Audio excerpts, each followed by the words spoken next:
mau berangkat nih, siapa dulu yang nyetir nih? Ah, itu udah salah tuh. Perjalanan tuh juga jadi journey sendiri gitu loh. Tiba-tiba support shocknya di atas karetnya tuh jebol, duar. Karena mengantuk ya Mas? Iya, mengantuk tuh lebih bahaya dibanding ugal-ugalan.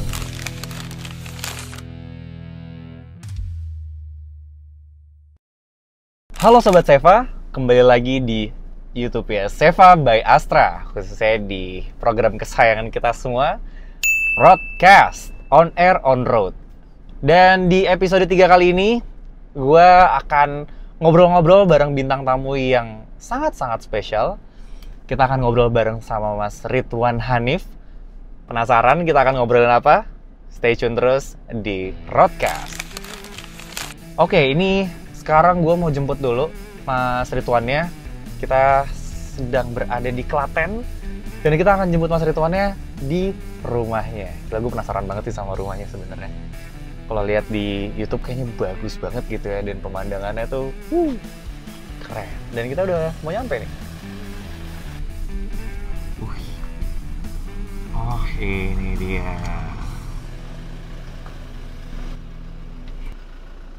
Sesuai aplikasi apa ya? Sesuai aplikasi, Pak. Oh, okay. Silakan dengan Bapak Ridwan ya. Iya, betul. Halo. Halo, Mas. Mas. Apa kabar? Gimana tangannya nih? Sehat. Gimana nih? Emang agak awkward ya semenjak ada pandemi, ada yang begini, ada yang begini ya, nggak apa-apa. Iya. Oke, kita jalan sekarang? Let's go. Oke, Sobat Seva. Sekarang di sebelah gue sudah ada Mas Ridwan Hanif. Dan kabarnya beliau baru nyampe Jakarta subuh tadi. Luar biasa sekali. Tapi kan di mobil tidur. Di mobil tidur, bener. Iya. Cuman ini intermezzo sedikit ya, tidur di mobil, tidur di kereta gitu kayaknya nggak ngebayar sama tidur di kasur ya? Beda orang. Oh, beda orang. Jadi kalau saya kebetulan itu ya salah satu kelebihannya itu bisa tidur di mobil, bisa tidur di bus, di kereta, di pesawat, udah langsung berkegiatan lagi. Oke, nggak mengurangi performa ya? Iya, tapi kan ada orang yang nggak bisa kayak gitu. Benar, ada yang nggak usah jauh-jauh, istri saya sendiri aja nggak bisa tuh. Saya juga termasuk yang nggak bisa loh, Mas. Nah, Oke. iya. Kadang, maksudnya gini, kadang ya tidur di kereta 8 jam gitu, cuma harus ada rebahannya dulu, sejam, setengah jam gitu, baru ready to go lagi. Cuman Mas Ridwan aman ya? Aman. Yang penting nyetirnya enak aja. Yang penting nyetirnya enak. Iya, mudah-mudahan hari ini nyetirnya enak. Kalau nyetirnya ngegas, ngeremnya kasar gitu kan. Agak mabok sih agak ya. susah. Agak mabok, agak tidur juga rada susah sih. Iya. Oke Mas, anyway, rumahnya keren banget Mas. Rumah mewah ya. Mewah. Mepet sawah ya. Mepet sawah. Dan kebetulan ini kita mepet sama truk juga di depan ini, luar biasa. Iya, ya. Serba mepet di sini ya. Dan truknya lihat pasti bawa barang. Iya. Jadi emang ini tuh jadi kayak alat transportasi yang bener-bener bisa apa ya, membawa manfaat buat orang banyak ya. Gitu loh. Ini banyak intermezzonya sih, cuman ini penasaran sih sebenarnya Mas. Anak-anak tuh happy berarti Mas di sini. Ya, alhamdulillah sih. Ya so far happy lah. Belum ada keluhannya. Tapi gini loh, yang namanya anak-anak, nggak usah anak-anak diri kita sendiri aja gitu loh. Iya. Sebaiknya tuh kita emang bisa membaur. Oke. Ya, jadi kita bisa bahagia tuh di semua tempat. Iya, setuju. Gitu. Cuma kan ya hidup itu pilihan. Jadi kalau kita mau pilih tinggal di kota besar, kalau kita mau pilih tinggal di desa, ya kita harus bisa membaur dan kita bisa bahagia di situ gitu. Iya, setuju banget.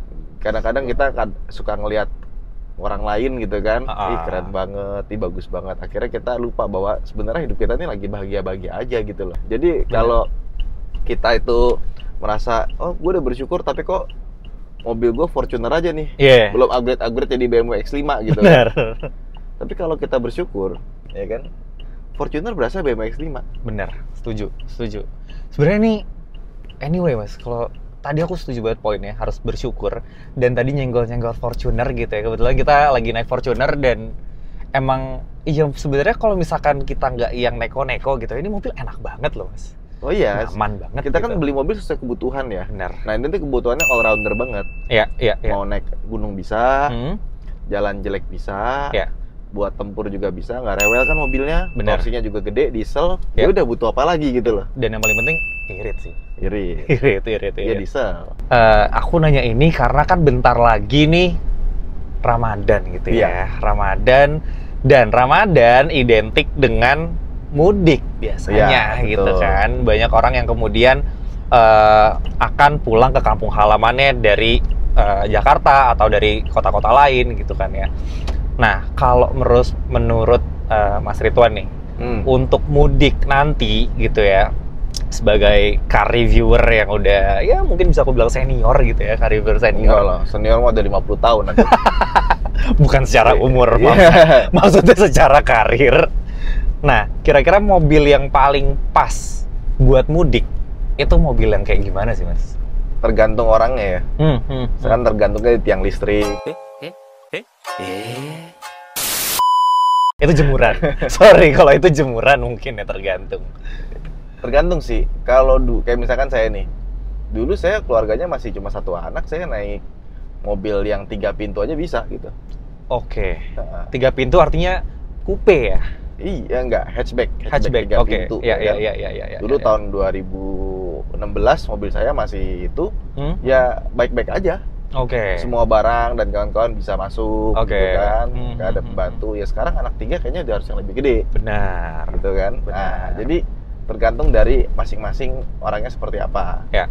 Terus yang kedua, lihat medan yang ditempuh seperti apa. Oke. Gitu. Kalau misalkan medan yang ditempuh berat gitu kan, dan ada kemungkinan hal-hal yang tidak diinginkan, yang mending naik mobil kayak gini, kayak Fortuner. Iya. Tapi kalau medannya aman-aman aja, kayak misalkan mudiknya kemana, ke Surabaya, ke Malang, gitu kan, aman ya. Iya sih. Nggak perlu lewatin jalan jelek atau semacamnya. Benar. Ya, bisa naik Zenix. Iya sih. Bisa naik Xenia. Ini udah cukup banget gitu loh. Benar. Ya kan? Benar. Atau mungkin keluarganya lebih kecil lagi gitu kan. Yang nggak usah maksa beli yang 7-seater. Oke. Yang 5-seater pun udah cukup. Iya sih. Iya dong. Iya sih. Benar. Iya. Jadi buat apa kita misalkan keluarganya masih kecil gitu kan, udah maunya mobil yang gede gitu kan. Kan sebenarnya mobil besar itu juga ada minus-minusnya juga. Benar. Pakai mobil kecil tuh enak loh. Parkirnya gampang, ya irit. Kan? Irit pastinya. Karena cc-nya biasanya juga kecil. lumayan. Benar. Mau selap-selip juga oke. Iya. Apalagi kalau lagi mudik gitu kan kadang-kadang macet ya. Kalau naik mobil yang gede itu nggak bisa selap-selip. Iya sih. Kurang lincah lah. Iya. Gitu. Itu sih. Jadi memang yang perlu di highlight adalah disesuaikan dengan ya kebutuhannya apa. Betul. Gitu ya. Ngomongin soal mudik. Nah, tadi kan kita udah ngobrol nih mobil yang pas kira-kira apa gitu kan ya. Nah, sebelum mudik nih, ini kan long trip gitu ya. Mungkin ada yang 500 kilo, ada yang 1000 kilo gitu ya. Nah, biasanya ada tips nggak dari Mas Ridwan untuk prepare mobil ketika mudik itu gimana, Mas? Apa aja gitu yang mesti diperhatikan ya, biar Sobat Seva juga tahu nih. Iya. Gitu. Sebenarnya kalau kita ngerawat mobil di bengkel resmi sih harusnya udah tinggal jalan-jalan aja ya, nggak perlu pusing ya. Iya kan. Jadi apalagi kalau mobilnya baru gitu, mau diapain lagi sih? Bener sih, tinggal saya gas. Tuh kalau ke Jakarta Klaten itu udah kayak ke Bintaro dari Pasar Minggu. Iya, mau beli minum makan tinggal mampir. Iya benar. Iya kan? Iya. Tapi yang penting tuh sebenarnya kaki-kaki dulu sebelum mesin. Oke. Karena kalau mesin kenapa-napa kita mogok berhenti. Tapi kalau kaki-kaki kenapa-napa bisa celaka kita. Oh, ambrol mobilnya ya. Kayak misalkan ban botak, ban benjol tetap dibawa ya. Jalan paksa. Di jalan bisa slip, bisa pecah, itu bahaya. Jadinya bahaya. Rem udah tahu udah bunyi-bunyi, kampas udah habis, maksain ngerem gitu kan, maksain jalan, akhirnya remnya blong di jalan. Iya, bahaya. Itu bahaya. Bahaya banget ya kan. Jadi usahain kaki-kaki dulu dicek. Oke. Ya kan. Jangan sampai gue baru waktu itu lagi di jalan gitu kan, ada mobil tua nih. Sebenarnya mobil tua ngeliat bagus-bagus aja gitu kan dari luar. Tiba-tiba support shocknya di atas karetnya tuh jebol, duar ke atas. Jadi nonjok towernya gitu, Mas, ceder. Iya, gitu. nonjok kap mesin. Padahal mobilnya bagus, cakep gitu kan. Iya. DX zaman dulu gitu loh. Iya. Duar depan gue persis lagi. Artinya apa? Bukan cuma bodi doang yang masih diliatin. Iya. Kaki itu penting sekali. Kalau mesin itu cuma mogok di jalan. Iya sih, berhenti mobilnya. Ini mobil tiba-tiba berhenti, kita ngerem mendadak, untung belakang nggak kena. Benar. Ya kan? Benar. Gara-gara support shock doang. Ih, serem. Ya kan? Serem sih. Itu kan bikin celaka gitu lah. Kalau mogok stall engine, ya udah pelan-pelan kita mepet kiri ya kan. Iya. Santai. Tapi lebih bagus lagi ya diceknya secara keseluruhan mungkin ya. Iya, betul. Tapi kalau kita scale of importance-nya gitu kan, nomor satu menurut saya kaki-kaki dulu. Oke. Kaki itu apa? Ban, pengereman, iya. suspensi dan kawan-kawan. Shock breaker juga sama. Shock breaker kan kalau rusak itu bisa dua, bisa macet, jadi artinya Mati jadi keras, ya, iya. atau nggak bisa loose, goyang doang gitu loh. Iya. Yang bahaya itu yang goyang doang. Yang mentul gitu mobilnya jadi. Iya, kita belok agak ini, mendadak depan kita walaupun udah pakai ABS gitu kan, bisa keguling mobil kita. Bener sih. Bubar, bahaya loh. Bubar Jadi, tuh, bubar. Kaki-kaki itu penting sekali. Iya. Karena buat keselamatan. Sama kalau mungkin aku boleh tambahin dikit Mas, abis kaki-kaki yang perlu dicek mungkin ini ya Mas ya, cooling system gitu ya. Oh iya, karena itu kan akan macet-macetan. Nah, terus kemudian sebelum masuk ke mesin, kita lihat instrumentasi dulu. Oke. Ya kan? Kayak misalkan lampu, sen, wiper. Oke. Karena banyak banget saya kan kebanyakan jalannya malam. Ya. Kenapa malam? Karena saya bilang tadi saya mau ganti tidur saya gitu. Oke. Iya. Banyak banget mobil yang lampu belakangnya mati. Oke. Pas hujan banyak banget mobil yang pas hujan wiper kagak bisa nyapu.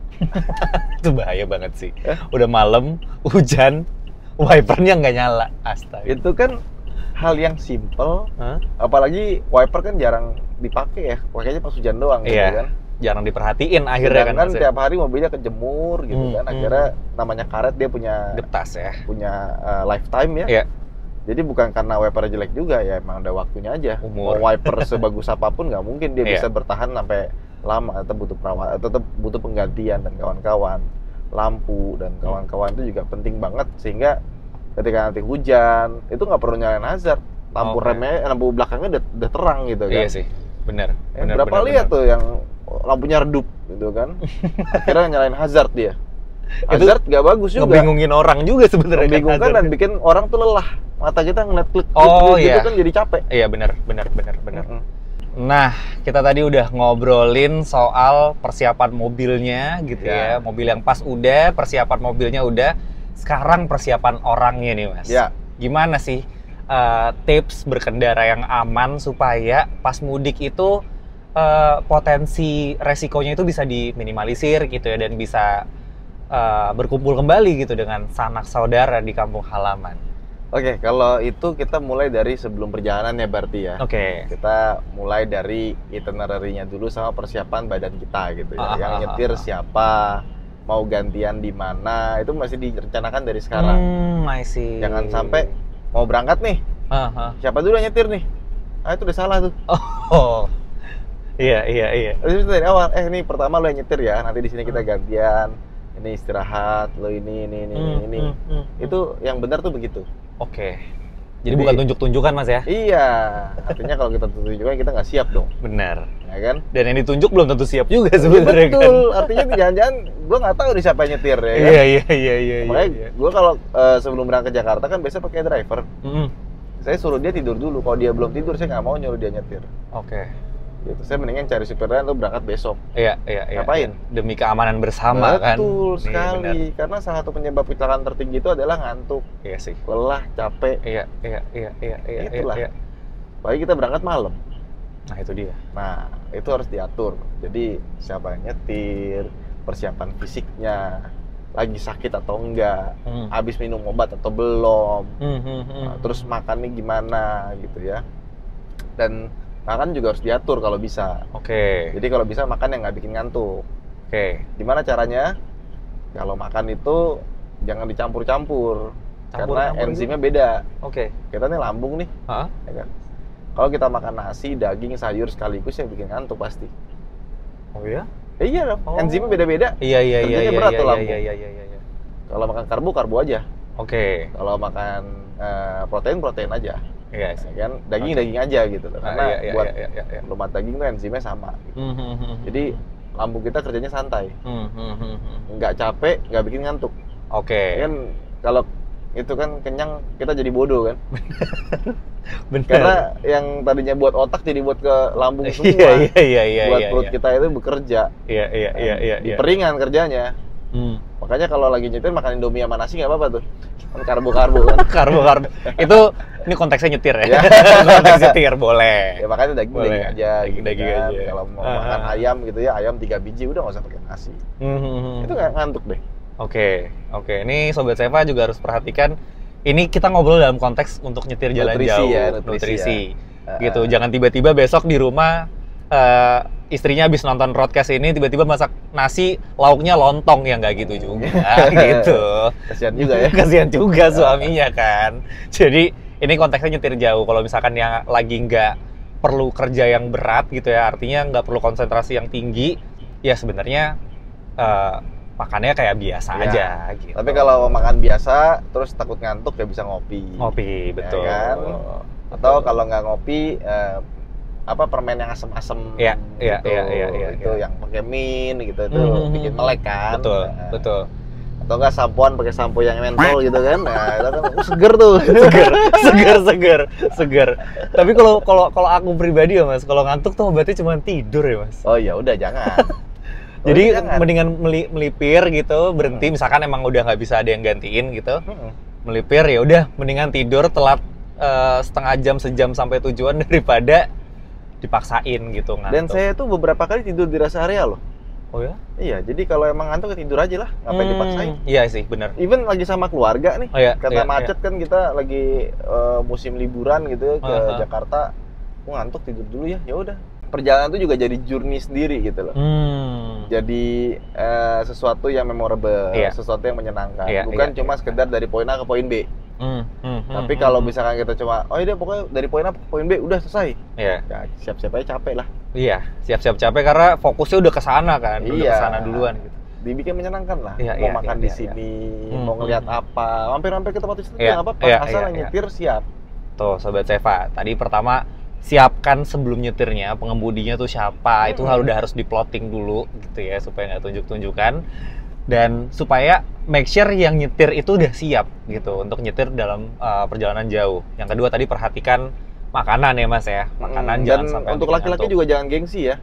Artinya kalau istri bisa nyetir, ada waktunya buat gantian. Kita, aku dari sini sampai sini ya. Habis itu aku mau istirahat, kamu nyetir, gak apa-apa. Iya. Kalau istrinya mau nyetir dari awal sampai akhir juga nggak apa-apa, silakan. Apalagi di tol kan enak. Iya, nggak terlalu perlu manuver yang gimana-gimana. Iya, tapi kalau udah pakai ADAS dikali nyalain udah santai. Iya sih, benar. Iya kan? Benar. Apalagi ada cruise control ya udah selesai urusan. Kadang-kadang suami itu lebih percaya sama ADAS-nya dibanding sama istri sendiri gitu loh. Kadang gitu. Oke, terus tadi di-mention juga istirahat yang cukup ya Mas ya. Istirahat yang cukup, jangan dipaksain kalau ngantuk karena bahaya banget. Penyebab utama kecelakaan itu adalah karena mengantuk ya Mas ya? Iya, mengantuk tuh lebih bahaya dibanding ugal-ugalan. Iya. Karena secara statistik lebih gede gara-gara ngantuk. Oke. Tapi bukan berarti boleh ugal-ugalan juga, Sobat Seva, nggak boleh. Nggak boleh, gitu. Jangan. Terus next-nya Mas, mungkin ada tips-tips lagi untuk yang berkendara secara aman gitu, mungkin dari batas kecepatan atau dari marka jalan perlu diperhatikan gitu. Oh ya, kalau kita ngelihat rambu-rambu ya udah pasti harus diturutin. Yang pertama. Ya. Dan itu nggak perlu kita panjang lebar sebenarnya. Tapi satu hal lagi, mental mengemudi itu mesti disiapkan juga. Oke. Artinya bahwa kita harus di kepala kita tuh mengemudi itu bukan beban. Jadi nggak ada salahnya kita di mobil itu, terutama bareng anak-anak, nyiapin trivia. Permainan. Dari verbal aja gitu, misalkan ABC 5 dasar. Iya. 5 hewan yang huruf A depannya apa? Siapa yang menang? Iya. Killing time gitu loh. Jangan kita tuh disibukkan sama nyetir nih capek banget ya, jauh ya. Ini sampainya berapa lama lagi? Disiapin aja. Iya. Seru-seruan di jalan. Karena itu energinya akan keserap sama hal-hal yang sama yang negatif tadi gitu ya, beban itu, jadi malah jadi beneran cepet capek gitu. Dan rest area tuh lucu-lucu sekarang. Iya sih. Ada yang ada jembatannya. Iya. Bisa, mampir dulu yuk ngeliat ada jembatannya tuh, mobilnya di bawah kita semua ya. Itu di Salatiga tuh. Itu rest areanya Astra kalau nggak salah. Apa? Punya Astra kalau nggak salah deh. Ada rest area yang punya Astra, itu juga lucu juga tuh Mas. Terus ada yang dulu bekas pabrik gula. Iya, benar, pabrik gula. Pabrik gula atau pabrik apa? Pabrik gula. Itu bisa ngeliat tuh bagus tuh di Brebes apa di Tegal ya, lupa ya. Pokoknya di situ itu sama anak-anak tuh lihat tuh mesinnya gede-gede ya. Keren kan, foto-foto. Dan sejarah, jadi belajar sejarah juga sama anak-anak kan. Dulu nih pabrik gula nih. Ada foto-foto nih, kita lagi di sini loh, nikmatin. Atau lagi ada masjid yang bagus di mana, mampir, lihat. Benar. Ada WC yang kalau ke daerah Surabaya tuh yang arah balik, WC itu belakangnya sawah. Jadi kita sambil pipis sambil lihat sawah. Oh, WC mewah berarti ya? Iya. Mepet sawah. Iya, itu lucu tuh. Iya. Jadi ada banyak hal lah. Makanya sering-sering googling aja perjalanan itu apa. Jadi perjalanan itu adalah wisatanya di perjalanan. Iya, I see. Jadi Bukan bukan cuma kita mau sampai di jalan-jalan. tempatnya sana Iya, benar. doang gitu. Setuju. Dan buat anak itu core memory yang kayaknya mereka akan selalu inget tuh, Mas. Iya. Nah, terus tadi kalau perhatikan rambu, batas kecepatan itu apa namanya, sesuai tadi Mas Ridwan bilang, nggak perlu dijelaskan panjang lebar karena memang itu sebenarnya udah harusnya kalau teman-teman atau sahabat Seva udah punya SIM, ya udah tahu gitu ya. Dan kayaknya itu basic knowledge untuk bisa mengemudi secara aman gitu. Terutama nih Mas, waktu kalau mudik itu tuh banyak banget yang hantam bahu jalan gitu loh Mas. Nggak boleh. Itu jangan, bahaya. Walaupun terpaksa gitu ya, kalau bisa jangan, karena nanti jadi habit. Iya sih. Benar. Ini nggak apa-apa kok, akhirnya keterusan. Iya. Makanya saya paling ngeri itu kalau ban pecah di jalan, saya mogok di jalan gitu ya. Itu paling ngeri itu, waktu itu saya pernah ban pecah ya. Padahal mobilnya baru karena kena hantam lubang yang nyetir ya.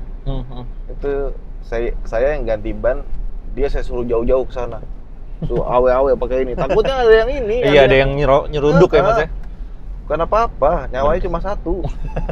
Nggak ada cadangannya. Nggak ada garansinya, nggak ada cadangannya itu. Kalau ban mah enak. Kempes pecah, ganti serep. Iya kan, nyawa kita nggak ada gitu loh. Iya. Terus tambahan ini paling apa namanya, di itinerary itu kalau emang butuh nginep semalam ya nggak masalah. Jangan ngerasa itu kita membuang waktu ya. Iya. Kayak misalkan mau Surabaya nih, nginep Semarang, nginep Salatiga, nginep Solo nggak apa-apa. Iya. Dan jadwal itu dibikin karet. Oke. Artinya ke Klaten tuh 6 jam, 8 jam kan. Nggak usah dibikin 6 jam, 8 jam. Bikin 12 jam gitu. Enggak, bikinnya gini. Karena kita mau kesana gitu, kita kasih waktu karetnya. Oke, nggak apa, kita 6 jam, tapi kita siapkan juga itu nanti buat 8 jam. Jadi ketika kita nyampainya di 8 jam, kita nggak merasa itu telat. Aduh, baru nyampe jam segini. Aduh, lama banget. Ya udahlah. Namanya juga udah tahu lagi lebaran, masa mau cepet-cepet gitu. Kalau yang kosong cuma di Jakarta doang, Mas. Mentalnya harus disiapkan buat kena macet. Iya. Gitu-gitulah. Nah, ini seru nih. Tadi kan kalau misalkan kita ngomongin soal coba kita spare waktu lebih panjang lagi, itu kan pasti ada beberapa orang yang berpikir bahwa kalau spare waktu lebih panjang lagi atau kita harus bermalam lagi. Tuh, udah nyampe Rawa Jombor. Cakep banget cuy, Rawa Jombor nih kita di sini nih sekarang. Nah, itu kan artinya harus ada adjustment dari sisi budget misalnya. Betul. Gitu ya Mas ya. Nah, ada tips nggak sih Mas untuk atau based on experience Mas Ridwan deh, budgeting untuk mudik tuh kayak gimana sih Mas? Budgeting kalau saya biasanya dalam hal anything ya, saya selalu budget dilebihin. Tapi aktualisasinya lebih rendah. Contohnya Mas, misalnya kita coba pakai angka real deh biar kebayang. Saya kemarin mau ke Batu sama sekeluarga, ajak orang tua saya dari Jakarta juga naik pesawat. Saya budgetin 10 juta. Tapi kenyataannya cuma 6 juta. I see. Jadi kita pas di sana dan kawan-kawannya itu rasanya tuh lega gitu. Iya sih. Nggak ada kekhawatiran, aduh masih mahal nih, aduh duitnya kurang nih, kok nggak ya? Iya. Jadi di over budget aja. Dan kalau misalkan kemahalan, ya kayak misalkan gini, waktu itu saya niatnya mau sekeluarga mau ke Lampung. Kan budgetnya dari Klaten nih Mas? Enggak, dari Jakarta. Waktu itu belum di Klaten. Mau wisata ke Lampung, udah bikin itinerary, ternyata nggak bisa. Ada kerjaan, akhirnya kita mesti ke tempat yang lebih dekat, ke Anyer. Tapi kita ke Anyer Carita dengan budget ke Lampung. Kan jadi kita bisa sewa villa yang agak lebih bagus. Iya. Sekarang lebih kayak gitulah, makanya lebih enak. Iya. Kalau emang ternyata budgetnya nggak cukup, ini bukan yang untuk yang pulang kampung sih sebenarnya. Kalau pulang kampung nggak mungkin. Aduh, kita mau kampung kita di Jember, tapi budgetnya kita cuma bisa ke Salatiga. Ya nggak mungkin, kita pindah kampung kan? Mungkin. Orang tua kita di Jember nih, makanya nggak bisa. Iya. Jadi di adjustmentnya itu harus berlebih.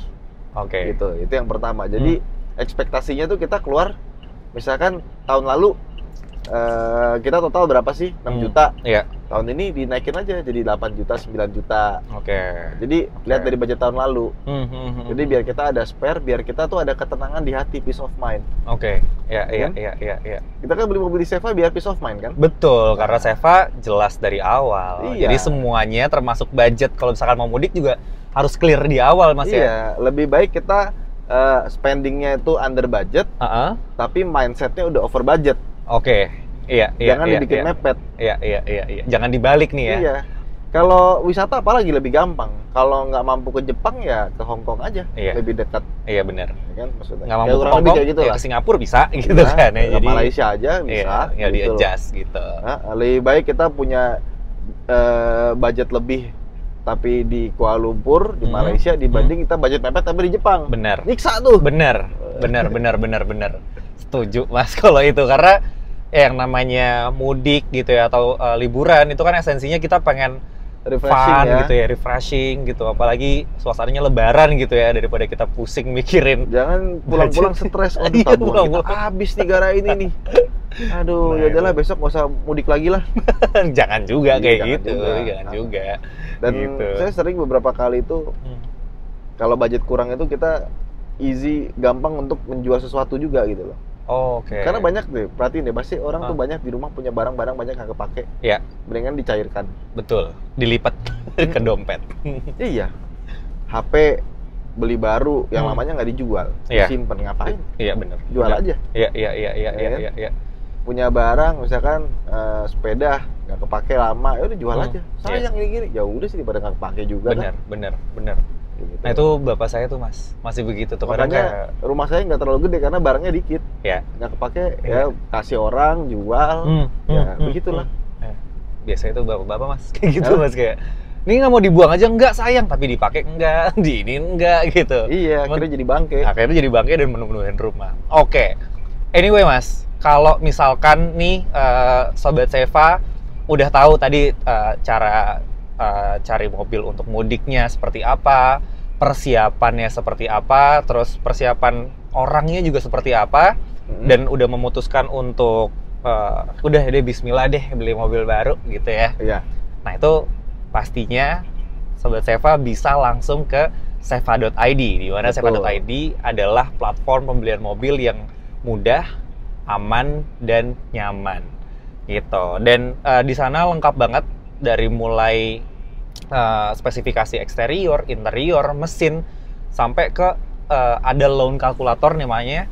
Dan itu Sobat Seva bisa bergunakan lah, pokoknya semua fitur yang ada di sana bisa dimaksimalkan untuk kemudahan Sobat Seva dalam membeli mobil baru. Nggak berasa loh, ini kita udah ngobrol-ngobrol mungkin berapa, setengah jam lebih atau 40 menit mungkin. Kering ya Mas ya? Kering lumayan gitu.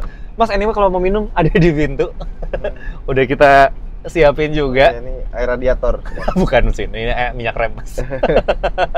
Jadi Sobat Seva, kita udah ngobrol panjang lebar tadi sama Mas Ridwan Hanif. Banyak banget insight-insight yang bisa kita ambil. Dan kalau tadi kita udah jalan-jalan di Klaten, kita mampir juga tuh, kita ngelewatin juga ada dealer Nasmoko gitu ya. Dan itu juga salah satu partnernya Seva. Jadi kalau Sobat Seva beli mobil lewat Seva itu akan didirect atau diarahkan ke Nasmoko. Artinya partner-partner kita itu adalah partner-partner yang terpercaya dan sudah punya track record yang sangat bagus dalam penjualan mobil. Dan beli di Seva itu ya enak banget loh. Gimana tuh Mas? Kita cuma tinggal dari rumah aja. Kita tinggal klik, mobilnya sampai. Mas Ridwan pernah kan ya beli di Seva ya? Pernah dulu, waktu pas Covid lagi, nggak bisa kemana-mana kan? Iya sih. Makanya kita beli dari Seva. Itu solusi. Nah itu gimana Mas? Boleh ceritain sedikit nggak perjalanannya gitu ya? Mungkin dari mulai ngeklik-kliknya, terus dari ngeklik itu di refer kemana, dan sampai akhirnya mobilnya ada di rumah.